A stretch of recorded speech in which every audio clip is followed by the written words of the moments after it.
Jackie, இன்னைக்கு சரஸ்வதி பூஜை நம்ம வீட்டில் கொண்டாடலாம். தலைக்கு மேலே வேலை இருக்கு. ஆளுக்கு ஒரு வேலையை பார்த்தா தான் சீக்கிரம் முடிக்க முடியும். ஓகே ரோசி, நீயே யார் யாருக்கு என்ன வேலைன்னு சொல்லிடு, நாங்கள் அப்படியே ஈஸியாக முடிச்சிருவோம். ஓகே, அதுவும் கரெக்டு தான். ஜாக்கி, நீ ஃபஸ்ட்டு மார்க்கெட் போய் பூஜைக்கு தேவையான பூ பழம் எல்லாமே வாங்கிட்டு வந்துரு ஜாக்கி. ஓகேப்பா, நான் மார்க்கெட் போயிட்டு வந்துடுறேன். அதுக்குள்ளே நீங்கள் வீடெல்லாம் க்ளீன் பண்ணி நீட்டாக வச்சுருங்க. ரோசி, ஜாக்கி கடைக்கு போயிட்டான். வீட்டு வேலை என்னென்ன இருக்குன்னு சொல்லு, நம்ம எல்லாரும் ஷேர் பண்ணி பண்ணிடலாம். மாயா, மொத்தம் நம்ம 4 பேர் இருக்கோம். 2 பேர் வீடெல்லாம் ஒட்டடை அடிக்கலாம், மீதி 2 பேர் வீடு ஃப்ளோரெல்லாம் நல்லா மாப் பண்ணலாம்ப்பா. நானும் மீனும் வீட்டை ஒட்டடை அடிச்சிடுறோம். நீயும் அபியும் ஃப்ளோரை க்ளீன் பண்ணுங்க. ஓகே ரோசி, நாங்கள் போய் ஃப்ளோர் க்ளீன் பண்ணுற வேலையை பார்க்குறோம். வா அபி, நம்ம 2 பேரும் சேர்ந்து பண்ணிடலாம். ஐயையோ, கொஞ்ச நாள் க்ளீன் பண்ணாமல் விட்டால் என்ன இவ்வளோ டஸ்ட்டாக இருக்குது? இவ்வளோ ஒட்டடை இருந்தால் எப்போ க்ளீன் பண்ணி முடிக்கிறது? சீக்கிரம் க்ளீன் பண்ணு ரோசி. ஜாக்கி வந்துட்டான்னா பூஜை பண்ண ரெடியாக இருக்கணும். ஆமாம் மீனு, அப்புறம் நம்மளால் பூஜைக்கு லேட் ஆகிடக்கூடாது. அவன் வர்றதுக்குள்ளே எப்படியாவது ஃபுல் வீடையும் க்ளீன் பண்ணி முடிச்சிடணும்.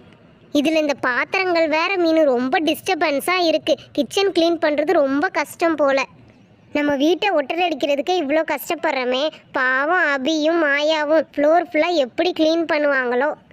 மீனு, நான் கிச்சன் ஃபுல்லாக ஒட்டடை அடிச்சிட்டேன். நீ ஹால் ஃபுல்லாக பண்ணிடு மீனு. ஓகே ரோசி, ஹால் ஏரியாலாம் நான் பார்த்துக்கிறேன், நீ ஃப்ரீயாக விடு. எனக்கெல்லாம் இந்த க்ளீன் பண்ணுறது ஒட்டடை அடிக்கிறதுனா சப்ப மேட்ரு சால்ட் வாட்ரு எப்படி பண்ணி முடிக்கிறேன் பாரு. நல்லா வாய் பேசாத மீனு, க்ளீன் பண்ணி பாரு, அப்போ தான் தெரியும் உனக்கு. ஐயோ ஆமாம் ரோசி, கை வலி பென்ட்டை நிமித்துது. எப்படி தான் நீ கிச்சன் ஏரியாலாம் க்ளீன் பண்ணையோ, முடியலப்பா. க்ளீன் பண்ண வரைக்கும் போதும் ரோசி, என்னால் இவ்வளோதான் முடிஞ்சிச்சு. நெக்ஸ்ட்டு வேலையை பார்க்கலாம். அட பாவீங்களா, ரோசி மீனும் ஈஸியான வேலையை கொடுத்துட்டு நமக்கு ஃப்ளோர் மாப் போடுற வேலையை கொடுத்துட்டாங்களே. இது ஈஸியாக இருக்குன்னு பார்த்தா இது என்ன இவ்வளோ கஷ்டமாக இருக்குது? அபி, நான் கிச்சன் ஏரியாலாம் மாப் போட்டுட்டேன். நீ ஹால் ஏரியாஸ் கொஞ்சம் போட்டுட அபி. மாயா, என்னம்மா போட்ட மாதிரியே தெரியல. ஒழுங்காக க்ளீன் பண்ணையா இல்லையா? எல்லாம் அப்படி அப்படியே அழுக்காக இருக்குது. நல்லா தான் க்ளீன் பண்ணேன் அபி. இதுக்கு மேலே என்னால் முடியலை. நீ உன்னால் முடிஞ்ச அளவுக்கு பண்ணிவிட்டு விட்டுடு. பேசாமல் இரு மாயா. என்றைக்கோ ஒரு நாள் தான் க்ளீன் பண்ணுறோம், அதையும் அரைகுறையாக பண்ண முடியுமா? நான் ஃபுல்லாக முடிச்சிடுறேன். ஓகேப்பா, ஒரு வழியாக வீடெல்லாம் க்ளீன் பண்ணி முடிச்சாச்சு. இப்போ சாமி ஃபோட்டோ, படையலுக்கு தேவையான பொருளெல்லாம் நம்ம ரெடி பண்ணி வச்சிடலாம். ஜாக்கி வந்ததும் பூஜையை ஸ்டார்ட் பண்ணிடலாம். வந்துட்டேன்ப்பா, பூவெல்லாம் வாங்கிட்டு வந்துட்டேன். சாமிக்கு எல்லாத்தையும் இந்த பூ வச்சு அலங்காரம் பண்ணிடுங்க. படையலுக்கெல்லாம் ரெடி பண்ணிடுங்க. சீக்கிரம் பூஜையை ஸ்டார்ட் பண்ணிடலாம். ஜாக்கி, சாமிக்கு பூவெல்லாம் போட்டு அலங்காரம் பண்ணியாச்சு. நீங்கள் எல்லோரும் உங்கள் புக்கு பேகு எல்லாத்தையும் எடுத்துகிட்டு வாங்க. அதை வச்சு தான் சாமி கும்பிடணும். அப்போ தான் நல்லா படிப்பு வரும். ஃபஸ்ட்டு சாமிக்கு சந்தன குங்குமம் வச்சு அலங்காரம் பண்ணிடலாம். அதுக்கப்புறம் நம்ம பேகு நோட் புக்கு எல்லாத்துக்குமே சந்தன குங்குமம் வச்சிடலாம். எல்லார் பேக்கையும் எடுத்துகிட்டு வந்துக்கிட்டிங்களா? எல்லார் பேக்கையுமே எடுத்துகிட்டு வந்தாச்சு ரோசி. நீ எல்லாத்துக்குமே சந்தன குங்குமம் வச்சிரு. ஆமாம் ரோசி, அப்போ தான் நமக்கு நல்லா படிப்பு வரும். எல்லாத்துக்கும் கரெக்டாக வச்சிரு, மறக்காமல். எல்லாத்துக்குமே வச்சாச்சு மாயா. இப்போ நோட் புக்ஸ்க்கெலாம் வச்சிடலாம்.